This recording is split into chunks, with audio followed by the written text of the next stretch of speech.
China एक गजब का देश है और वहां की कंपनियों के रूल्स तो माशाअल्लाह हैं।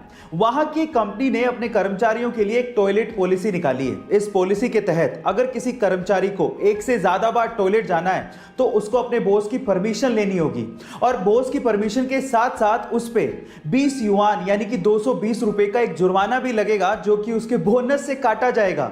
और कंपनी का इस पे यह कहना है कि उन्होंने ये फैसला कर्मचारियों के आलसपन की वजह से लिया है। पता नहीं चीन और चीन की कंपनियां कहां पे जाके रुकेंगी।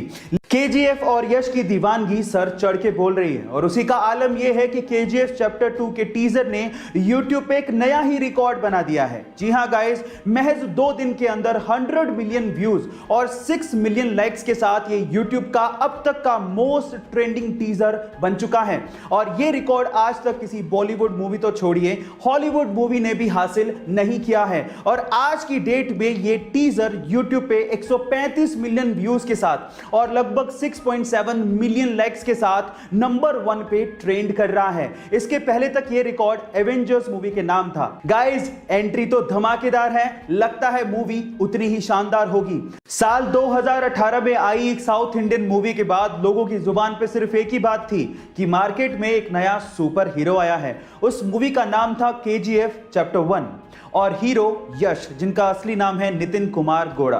गाइस, यश केजीएफ चैप्टर 1 के बाद रातों रात सुपरस्टार बन गए, लेकिन उनकी लाइफ का एक ऐसा पहलू है जिसे जानने के बाद आप लोगों को बहुत प्राउड फील होगा। जी हां गाइस, यश के पिताजी रोडवेज बसों में बस ड्राइवर हैं और यश का इतना नाम होने के बावजूद भी आज भी उनके पिताजी बस चलाते हैं। उनका यह कहना है कि इसी काम की वजह से यश इतने बड़े सुपरस्टार बने हैं। गाइस, उनके पिताजी का जमीन से जुड़ा होना कहीं ना कहीं यश की स्टारडम का कारण भी है।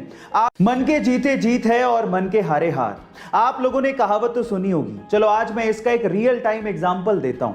2 दोस्त थे जो कि स्टैनफोर्ड यूनिवर्सिटी में मिले। एक का नाम था बैजू भट्ट जिसके फादर इंडियन ओरिजिन के थे और दूसरे का नाम था व्लादिमीर। और दोनों ने एक फाइनेंशियल सर्विस प्रोवाइड करने वाली कंपनी खोलने की सोची जिसका नाम रखा रॉबिनहुड।